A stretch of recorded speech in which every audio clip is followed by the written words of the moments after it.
One of the problems with recruiting for investment banking is not the knowledge or skills you acquire, but the access to talk with real investment bankers to put your best foot forward. Our sponsor, WSO Academy, can provide those connections with 60 head mentors who are finance professionals at top firms like Goldman, Centerview, and JP Morgan. Imagine being able to get on the phone within 24 hours with one of the Academy's 1,300 mentors right before a critical interview. Get on the waitlist for WSO Academy today by clicking the link in the show notes or by visiting wallstreetoasis.com/academy. What are subordinated notes? We'll find out today on Investment Banking Insights.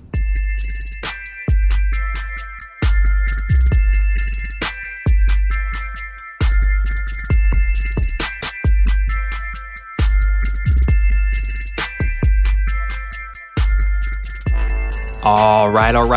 Welcome to Investment Banking Insights. This is the only show dedicated to helping you learn both the technical and non-technical aspects of the investment banking process. My name is Alex Mason and I am your host. Thank you so much for joining me. Today we're going to keep going down this capital structure, understanding the different types of debt that companies can borrow, whether they're using it for a leveraged buyout or for refinancing their existing debt or general corporate purposes. We want to understand how companies borrow money because it plays a big role in how businesses function.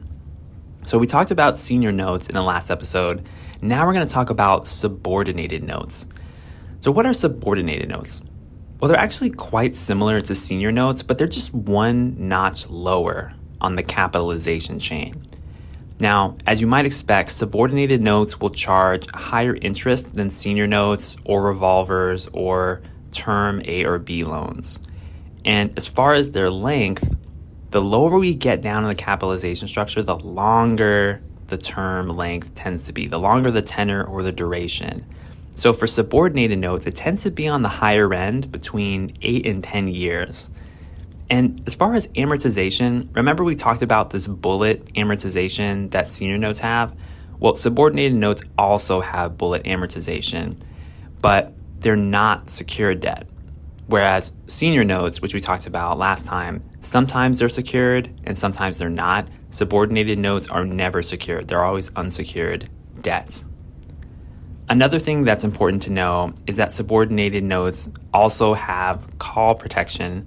So no prepayments and, the lender's going to make sure they get their interest, right?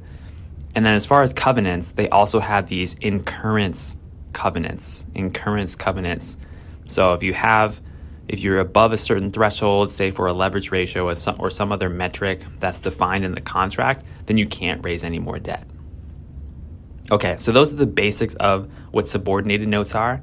Now, one thing I wanted to touch on, now that we've worked our way down the capitalization structure and we looked at several different types of debt and their characteristics, is I wanted to bring something to light that we haven't talked about yet. And that's who the investors are. Who is actually issuing this type of debt? Because it's important to know who the players are in this whole process, not just the instruments themselves and their characteristics. So with this type of debt, it's not usually conservative banks. Conservative banks typically will lend the term A loans, the term B loans, the revolvers. That's kind of their product set, what they work with. But there are other institutions who are looking to invest in fixed income investments that aren't those major institutions.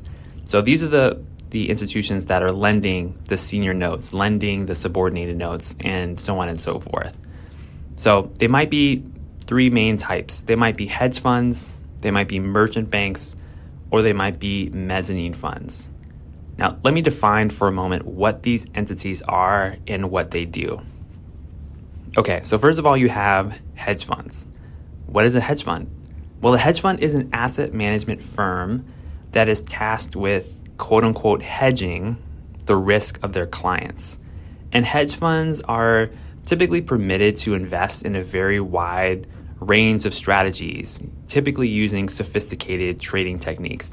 And this is different from your typical asset management firm or your typical mutual fund, where there's certain rules and regulations around portfolio concentration, around like trading activity. Hedge funds are a little bit more specialized and they have more leeway in terms of how they can operate.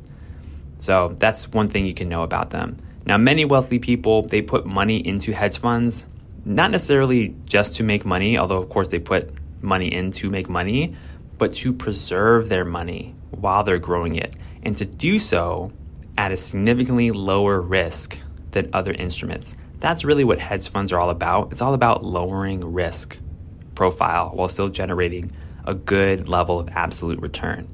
So that's how I kind of think about hedge funds. So that's one of those institutions who might be the investor of these subordinated notes. You also have merchant banks. Now, merchant banks, this is really just another name for a bank that focuses on providing services to companies. So for example, JP Morgan and Goldman Sachs, they have branches of their business that are considered merchant banks. And this is separate from their bank divisions that work with the general public. So this is specifically working with companies. So merchant banks, just another name for banks that work with companies. And then you have mezzanine funds. Mezzanine funds. We're getting very niche now. These are pools of capital that invest specifically in a type of debt called mezzanine debt, which has specific characteristics. And we're going to dive into this a little bit deeper on the next episode, but just know that mezzanine funds are pools of capital that invest in that type of debt for now. So you got hedge funds, you got merchant banks, and you got mezzanine funds. Those are the players involved in issuing these subordinated notes and issuing these senior notes and issuing mezzanine debt, which we'll get to next time. Okay, so that's what I got for you today here on Investment Banking Insights. My name is Alex Mason, and I am your host. And you know what we're all about out here. We're just living. We're just trying to do the best we can, learn as much as we can, get a little wiser, get a little richer every single day. So thank you so much for joining me on this journey, and I'll see you next time.